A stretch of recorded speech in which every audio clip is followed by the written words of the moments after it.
Welcome to the Tech Zone channel. Let's first analyze the news related to Elon Musk and Ukraine. The US Air Force reacted to Russia's refusal to supply rocket engines. Elon Musk mocks Russia after they stopped selling US rocket engines. SpaceX CEO Elon Musk mocked Russia, and the country said it would stop supplying rocket engines to the United States in response to sanctions imposed on it for invading Ukraine. Musk responded to the recent attack of the head of Roscosmos Dmitry Rogozin. The founder and CEO of SpaceX once again successfully taunted the Russian official with a short and concise tweet of 2 words, "American broom." Dmitry Rogozin, after the US sanctions, a respected Russian cosmonautics, said, "We quote, let them fly into space on their brooms."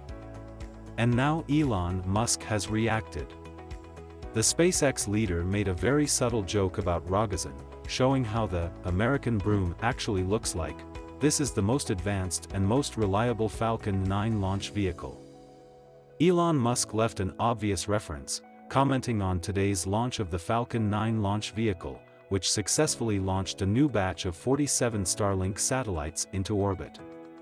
The national security of the United States will not be threatened by Russia's refusal to supply and maintain rocket engines. This was stated by US Air Force Secretary Frank Kendall, Space News reports. "I think our launch tasks will be completed," he told reporters on March 3rd. "The main point of the program that we launched a few years ago is a departure from RD-180 engines. And at the moment, I have not been informed of any serious concerns related to Dmitry Rogozin's recent decision."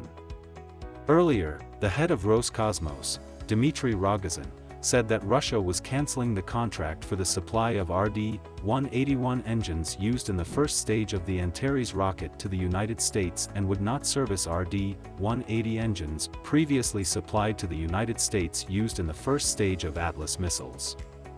"We have a contract. It was planned to additionally supply 12 RD-181 engines in 2022 to 24. Negotiations were also held on the supply of RD-181M engines with improved characteristics, but we believe that in this situation we cannot continue to supply the United States with our best rocket engines in the world. Let them fly on something else, on their brooms. We freeze these supplies," Rogozin said on the Russia 24 channel. According to the executive director of ULA Tony Bruno, the company has its own specialists capable of servicing the supplied RD-180 engines. Elon Musk pokes at Russia over Ukraine with internet outages, maybe bad weather? Elon Musk dug into Russian officials after SpaceX delivered Starlink internet terminals to Ukraine, slyly tweeting that his firm intervened to help the local population only after it experienced strange service disruptions during Russia's invasion. Musk's SpaceX sent Starlink terminals at the request of Ukrainian Deputy Prime Minister Mikhail Fedorov. Ukrainian officials expressed concern that residents of the country could lose access to reliable internet during the Russian invasion, which included attacks on key infrastructure. "The civil internet of Ukraine experienced strange interruptions, maybe bad weather, so SpaceX is helping to fix it," Musk tweeted. In another tweet, Musk warned Ukrainians to be careful when communicating via Starlink, acknowledging that the Russian military is likely to target the terminals in the coming days. Important warning: Starlink is the only non-Russian communication system still operating in some parts of Ukraine, so the likelihood that it will become a target is high. "Please use with caution," Musk said. The billionaire added that Ukrainians should turn on Starlink only when it is necessary and place the antenna as far away from people as possible. Musk's "bad weather" tweet was a response to a Twitter follower's translation of obvious criticism from Roscosmos CEO Dmitry Rogozin. During a speech on Russian state television, Rogozin, the head of the Russian space agency, allegedly slammed Musk for helping Ukraine during the invasion, despite SpaceX's status as a civilian firm, allegedly claiming that the billionaire chose his side. Pentagon spokesman John Kirby denied that the US military helped SpaceX deliver Starlink terminals to Ukraine. "No help from us that I'm aware of," Kirby said at a news conference on Wednesday.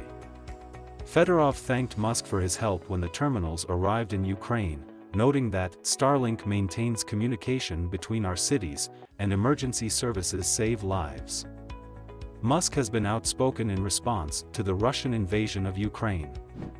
When Rogozin eerily suggested that the International Space Station could fall out of orbit if Russia refused to cooperate in response to economic sanctions, Musk suggested that SpaceX was equipped to fulfill any needs needed to keep the station running.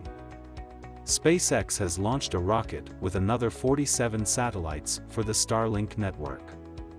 The American company SpaceX launched a Falcon 9 launch vehicle on Thursday with another 47 mini-satellites for the Starlink orbital network. The broadcast is conducted on the company's website. The launch was carried out from the spaceport at Cape Canaveral, Florida, and took place at 9:25 a.m. U.S. East Coast time. The vertical landing of the first stage on the Just Read the Instructions marine drone platform, which was located in the Atlantic 640 kilometers from the spaceport in Florida, was carried out 9 minutes after the launch of the rocket. The Starlink network is designed to provide internet access by deploying a large number of devices weighing up to 500 kilograms. According to SpaceX, the launch of a total of 11,000 satellites and their commissioning will cost $10 billion. The company assures that it will be able to provide broadband internet with a traffic speed of 1 gigabit per second, which corresponds to the 5G standard. Since May 2019, SpaceX has already launched 2,234 mini-satellites into orbit. Elon Musk is seething after President Biden snubbed Tesla again during his State of the Union address. On Tuesday, U.S. President Joe Biden praised Ford Motor and General Motors for their investments in the production of electric vehicles during his speech. But one American EV manufacturer was noticeably absent from the president's speech: Tesla. Ford is investing $11 billion in electric vehicles, creating 11,000 jobs across the country. GM is making the largest investment in its history, $7 billion to create electric vehicles, creating 4,000 jobs in Michigan, Biden said, offering only these two companies as proof that American manufacturers are investing in domestic production. Tesla CEO Elon Musk quickly noticed the snub and took to Twitter to imply that his company had done much more for U.S. manufacturing than its competitors. Tesla has created more than 50,000 jobs in the U.S. by creating electric vehicles and investing more than 2 GM plus Ford combined, Musk said on Twitter, responding to a tweet from President Biden's personal account. Musk demanding attention from Biden is nothing new. The Biden administration's disregard for Tesla has been bothering the pompous CEO for months. Biden defiantly ignored Tesla at every turn and falsely told the public that GM was leading the electric car industry. Musk said Musk's complaints are not without reason after the White House meeting with automakers that excluded Tesla. Then, in January, Musk complained that his company had been excluded from an official White House video promoting electric cars and featuring GM CEO Mary Barra.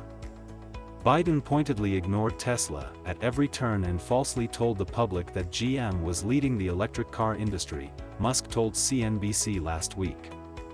Tesla produced more than 300,000 electric vehicles last quarter, and GM produced 26. Musk's complaints are not without reason. According to Bloomberg, the Tesla plant in Fremont, California, is the most productive automobile plant in all of North America, producing an average of 8,550 vehicles per week. Tesla plans to expand its production in the U.S. and other countries this year as the company builds a new plant in Texas, another in Berlin, and expands its existing operations in Shanghai. But the White House is reportedly wary of working with Tesla because of the electric car maker's non-union workforce and accusations that Tesla actively suppressed union activity. Last month, a California regulator sued Tesla for racial discrimination, accusing the car company of operating a racially segregated workplace. Tesla called the lawsuit erroneous. However, Biden's cold shoulder to Tesla became too much for Musk's fans in January, when a group of devotees launched an online petition to force Biden to recognize Tesla's leadership in electric vehicles. The petition quickly gathered 60,000 signatures, and coincidence or not, President Biden finally acknowledged Tesla's achievements on February 8, when he called the company the largest manufacturer of electric vehicles in our country. But Biden's neglect during his State of the Union address suggests that Tesla has fallen out of favor with the White House again. Welcome to the Tech Zone channel. Here we talk about Tesla cars, and not only. Enjoy your viewing.